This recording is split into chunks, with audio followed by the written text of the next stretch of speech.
حدیث نمبر 906 باب ما جاء فی نزول الابطح، وادی ابطح میں اترنے کا بیان۔ حدثنا اسحاق بن منصور قال حدثنا عبد الرزاق حدثنا عبید اللہ بن عمر نافع عن ابن عمر قال كان النبي صلی اللہ علیہ وسلم وابو بکر وعمر وعثمان ينزلون الابطح وفي الباب عن عائشة وابي رافع وابن عباس قال وسا حديث ابن عمر حديث حسن صحيح غريب انما نعرفه من حديث عبد الرزاق وعبید اللہ بن عمر قد استحب بعض اهل العلم نزول الابطح من غیر ان يروا ذلك واجبا الا من احب ذلك قال الشافعي ونزول الابطح ليس من النسك في شيء انما هو منزل نزله رسول اللہ صلی اللہ علیہ وسلم۔ حضرت عبید اللہ بن عمر رضی اللہ عنہما سے روایت رسول اکرم صلی اللہ علیہ وسلم، حضرت ابوبکر صدیق، حضرت عمر فاروق اور عثمان غنی رضی اللہ عنہم وادی ابطح میں اترتے تھے۔ اس باب میں حضرت عائشہ، ابو رافع اور ابن عباس رضی اللہ عنہم سے بھی روایت مذکور ہیں۔ امام ترمذی فرماتے ہیں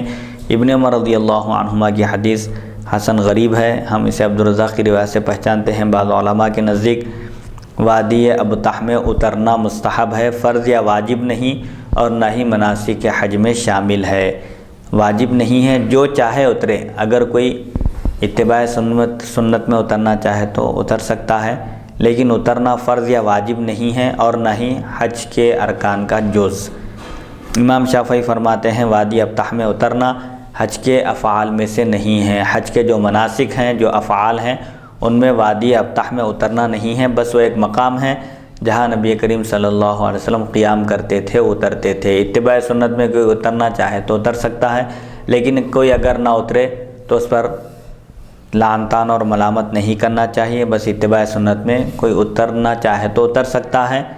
فرض یا واجب نہیں ہے۔ حدیث نمبر 907 حدثنا عمرو بن عمر حدثنا سفیان عن عمرو بن دینار عن عطاء عن ابن عباس قال ليس التحصيب بشيء انما هو منزل نزله رسول الله صلی اللہ علیہ وسلم قال وسا التحصيب نزول الابطح قال وسا هذا حدیث حسن صحیح۔ حضرت ابن عباس رضی اللہ عنہما فرماتے ہیں تحصیب کوئی لازمی چیز نہیں، تحصیب کا مطلب وادی ابطح میں اترنا کوئی لازمی چیز نہیں ہے، کوئی حج کا جز نہیں ہے وہ، اور نہ ہی حج کا رکن ہے، بلکہ وہ ایک منزل ہے جہاں حضور صلی اللہ علیہ وسلم اترا کرتے تھے۔ امام ترمذی فرماتے ہیں تحصیب کا مطلب وادی ابطح میں اترنا ہے، یعنی وادی ابطح میں اترنا حج کا جز نہیں ہے، حج کے افعال میں سے نہیں ہے، اور نہ ہی حج کے مناسک میں سے کوئی عبادت ہے، بلکہ رسول اللہ صلی اللہ علیہ وسلم اترا کرتے تھے، ایک منزل ہے، ایک ٹھہرنے کی جگہ ہے، رسول اللہ صلی اللہ علیہ وسلم اترتے تھے۔ اتباع سنت میں کوئی اترے تو اس کو ثواب ملے گا، اور کوئی نہ اترے تو اس کو کوئی اس کی گرفت نہیں ہوگی، گناہ نہیں ہوگا۔ حدیث نمبر 908 حدثنا محمد بن عبد العال حدثنا یزید بن زریع حبیب المعلم عن ہشام بن عروۃ عن ابیہ عن عائشہ قالت انما نزل رسول اللہ صلی اللہ علیہ وسلم الابطح لانه كان اسمح لخروجه قال وسا هذا حدیث حسن صحیح۔ حدثنا ابن ابی عمر حدثنا سفیان عن ہشام بن عروۃ نحوه۔ وادی ابطح میں اترنے کی وجہ، ایک وادی کا نام ہے ابطح مکہ مکرمہ میں، اس وادی میں اترنے کی وجہ کیا تھی، کیوں رسول اللہ صلی اللہ علیہ وسلم اس وادی میں اترتے تھے؟ حضرت عائشہ صدیقہ رضی اللہ عنہا فرماتی ہیں رسول اکرم صلی اللہ علیہ وسلم وادی ابطح میں اس لیے اترتے تھے کہ آپ کے تشریف لے جانے کے لیے آسان تھی، ایک آسان راستہ ہے